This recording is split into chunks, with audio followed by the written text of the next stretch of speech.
सभी को प्रणाम। आज हम लेकर आए हैं नई पुस्तक, जन्म शताब्दी पुस्तक माला 45, यज्ञ अग्नि हमारी पुरोहित। बहुत ही दिल से, अंतःकरण से परमात्मा से प्रार्थना है कि इस किताब के साथ नैनो यज्ञ जन जन तक पहुंच जाए, सब लोगों को यज्ञ की इम्पोर्टेंस और उसका विज्ञान अनुभव तक आ जाए, अनुभूति तक आ जाए कि कितना दिव्य कंट्रीब्यूशन है यज्ञ इस समाज को।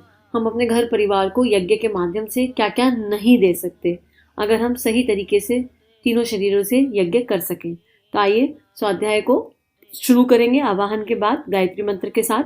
आंखें बंद, भावना कीजिए कि हमारे हृदय में दिव्य देव यज्ञ अग्नि प्रकाशित होने लगी है और हम उसमें दिव्य देव आहुतियां अपनी गुरु शक्ति के सानिध्य में दे रहे हैं। और इस यज्ञ की अग्नि, इससे निकलने वाला प्रेम, करुणा, संवेदना, दैवीय विचार जन जन तक जा रहे हैं और अनंत लोग इससे अनंत सुकून अनुभव कर रहे हैं। इस भाव के साथ एक गायत्री मंत्र करेंगे। ओम भूर्भुवः स्वाहा तत्सवितुर्वरेण्यं भर्गो देवस्य धीमहि धियो यो नः प्रचोदयात्। माँ हमसे कह रही हैं कि ऑडियो, ये पुस्तक आदिशक्ति माँ गायत्री की कृपा से आपके पास आया है।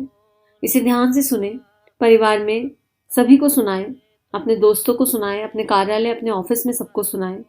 इसके मुख्य अंशों को नोट करें, उन्हें अपने आचरण में ढालें। ऑडियो को सुनकर ज़्यादा से ज़्यादा लोगों तक पहुंचा दें ताकि ज्ञान का आलोक जन जन के जीवन को प्रकाशित करता चले, दीप से दीप जलता चले। आप भी कुछ पुस्तकें समाज में बांटें। यज्ञ अग्नि हमारी पुरोहित। देवियों, भाइयों, चारों वेदों में पहला वाला वेद है ऋग्वेद, और ऋग्वेद का पहला वाला मंत्र जिसमें ज्ञान और विज्ञान की सारी धाराएं भरी हुई है, वह इतना महत्वपूर्ण है कि आप देखेंगे तो पाएंगे कि मनुष्य जीवन की भौतिक और आर्थिक एवं आत्मिक उन्नति को विकसित करने के इस मंत्र में बहुत बड़े संकेत छुपे हुए हैं। वो मंत्र क्या है, उस मंत्र के बारे में गुरुदेव ने यहाँ लिखा है। प्रयास है संस्कृत में पढ़ने का, भूल चूक के लिए क्षमा। ओम अग्नि मीले पुरोहितम यज्ञस्य दैवमृते जम होतारम रत्नधात्मम। यह पहला वाला मंत्र है। इसमें यज्ञ की प्रशंसा की गई है, उनकी प्रार्थना की गई है। भगवान को यज्ञ रूप बताया गया है। भगवान कैसे हैं, भगवान कैसे हो सकते हैं? भगवान दिखाई तो नहीं पड़ते। भगवान को हम ढूंढने कहाँ जाएं? भगवान को हम किस तरीके से देख पाएं? भगवान को देखने की मनुष्य की इच्छा का समाधान ऋग्वेद से के इस पहले वाले मंत्र में किया गया है। जब हम भगवान को आंख से देखना चाहते हैं तो भगवान का एक ही रूप है, और वह रूप कौन सा है? वह रूप है अग्नि, अर्थात यज्ञ अग्नि। यज्ञ अग्नि को क्या कहा गया है, क्या नाम दिया गया है? उसको नाम दिया गया है पुरोहित। पुरोहित किसे कहते हैं? पुरोहित उसे कहते हैं जो मार्ग दिखाता है, रास्ता दिखाता है, उपदेश करता है और हमको गलत रास्ते से घसीट करके सही रास्ते पर ले आता है। ऐसे आदमी का, ऐसे मार्गदर्शक का नाम पुरोहित है। अब यहाँ पर समझने का प्रयास करते हैं। क्या लिख रहे हैं गुरुदेव, क्या कह रहे हैं गुरुदेव कि हमने भगवान को देखा नहीं, जाना नहीं, और अगर हमारे मन में ये इच्छा आ जाए, ये भावना आ जाए कि भगवान को कैसे देखें, कैसे जाने, उनका दिव्य स्वरूप क्या है, क्या नहीं है, तो उसके लिए यज्ञ अग्नि एक बहुत दिव्य प्रतीक है और इसमें सारे समाधान छुपे हैं। अगर हम इसके तत्व दर्शन को, इसकी भावनाओं को समझ जाएं, इसलिए हम कहते हैं यज्ञ रूप प्रभु हमारे भाव उज्जवल कीजिए। हे यज्ञ रूप प्रभु, हे परमात्मा, हमने आपको देखा नहीं, हमने आपको अनुभव नहीं किया, जाना नहीं, लेकिन यज्ञ की अग्नि के माध्यम से हम वो सब कुछ कर सकते हैं। तो और वो एक दिव्य निराकार स्वरूप यज्ञ की अग्नि के रूप में एक सिंबल हो जाता है, और इसीलिए उसको क्या नाम दिया गया है? उसको बोला गया है यज्ञ अग्नि। और दूसरा नाम पुरोहित। पुरोहित किसे कहते हैं? जो हमें श्रेष्ठ रास्ते पर ले जाए। तो यज्ञ की अग्नि की लौ हमेशा ऊपर की ओर उठी होती है, हमेशा ऊपर की ओर। यज्ञ की अग्नि हमेशा, या कोई भी अग्नि जो प्रज्वलित होती है, वो हमेशा हमें ऊपर की ओर ले जाती है, हमेशा श्रेष्ठता की ओर। तो हम इसलिए यज्ञ अग्नि के तत्व दर्शन को समझ जाए तो हमें श्रेष्ठता की ओर, श्रेष्ठता को वर्ण करने का सही तरीका आ जाएगा। यज्ञ हमारा पुरोहित है मित्रों, अग्नि हमारा पुरोहित है।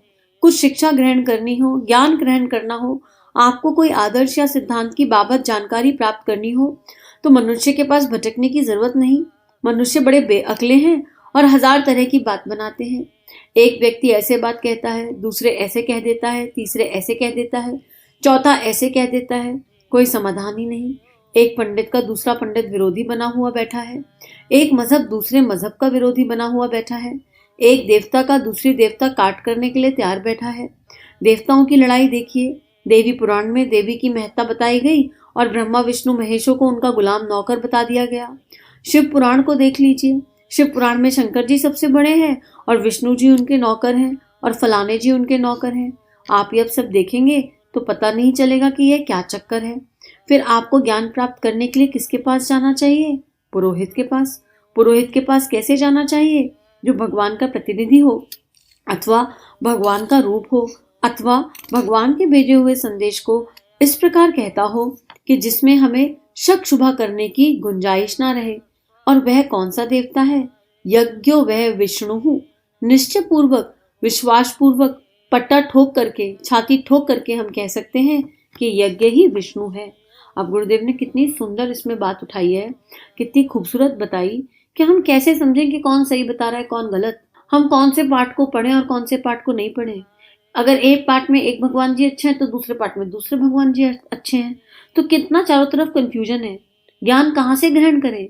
और वो भी वो ज्ञान जो आत्मा में उतर जाए, जो आत्मा की सत्यता को प्रकाशित कर दे। उस ज्ञान को कहाँ से लाएं, कैसे समझ में आएगा? तो उसके लिए हमें एक मार्गदर्शक सत्ता चाहिए। और वो मार्गदर्शक सत्ता कौन होगी, क्या होगी, हम कैसे निर्धारित करें? तो हम नियमित यज्ञ करना शुरू करें।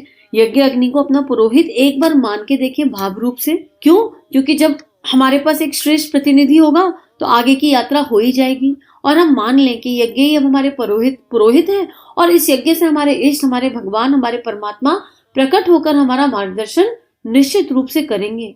और जब हम इस बात से यज्ञ करेंगे तो आगे की जो यात्रा है, जो अनुभव से अनुभूति तक जानी है, वो धीरे धीरे अपने आप खुलने लगेगी। तो आगे लिख रहे हैं गुरुदेव, यह किसने कहा? शतप्रथ ब्राह्मण ने कहा। निश्चय, जरूर, गारंटी से यज्ञ विष्णु है। विष्णु जो है वही यज्ञ भगवान भी है। जीवंत भगवान कैसे हो सकता है?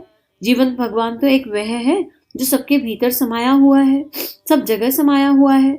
लेकिन अगर आपको प्रत्यक्ष देखने का मन हो, जो आपके सामने खड़ा हो, आपका मार्गदर्शन कर सके और आपको सुझाव दे सके, तो उसके लिए आपका और आगे के लिए आपका लक्ष्य निर्धारित कर सके, तो उसका नाम यज्ञ है। यज्ञ की क्या विशेषता है? अग्नि मीले पुरोहितम। अग्नि जो हमारा पुरोहित है, जो हमारा मार्गदर्शक है, वह हमें क्या सिखाता है? अब लगातार गुरुदेव एक ही बात कह रहे हैं कि यज्ञ अग्नि को अपना पुरोहित बना लो। यज्ञ अग्नि तुम्हारे सारे सत्य, तुम्हारे सारे प्रश्नों के उत्तर दे देंगे, तुमको श्रेष्ठ दिशा में चला देंगे। लेकिन प्रश्न ये उठता है कि यज्ञ अग्नि ना तो बोलती है, ना बात करती है, ना कोई उसका रूप है, ना रंग है। तो ऐसे में वो कैसे हमारे मार्गदर्शन करेगी? कैसे हमें समझ में आएगा?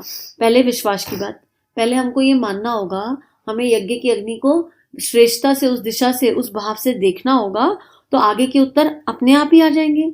हमको कैसे आ जाएंगे? सबसे पहले तो जैसे अभी बात हुई कि अग्नि के गुण क्या हैं, उन पर देखना। प्रखरता, तेजस्विता, ओजस्विता, यशस्विता, सब कुछ अग्नि में समाया हुआ है। हमेशा ऊपर की ओर बढ़ने का गुण अग्नि में समाया हुआ है।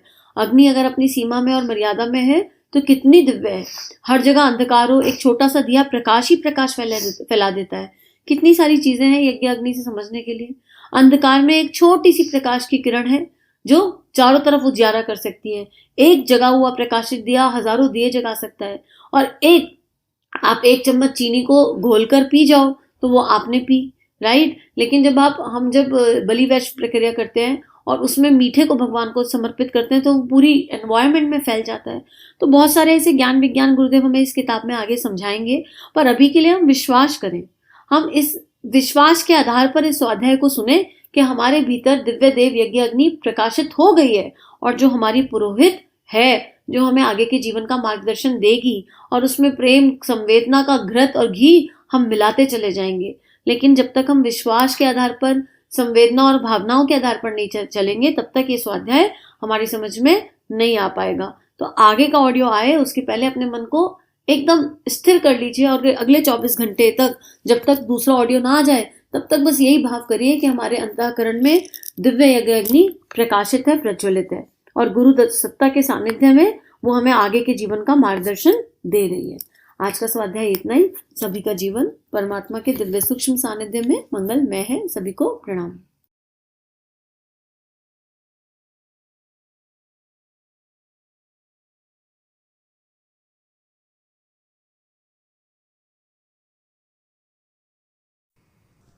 हमारे YouTube चैनल को सब्सक्राइब कीजिए और बेल आइकन पर क्लिक कीजिए ताकि आने वाली सभी वीडियो की नोटिफिकेशन आपको मिलती रहे। आप सभी को बहुत बहुत थैंक यू।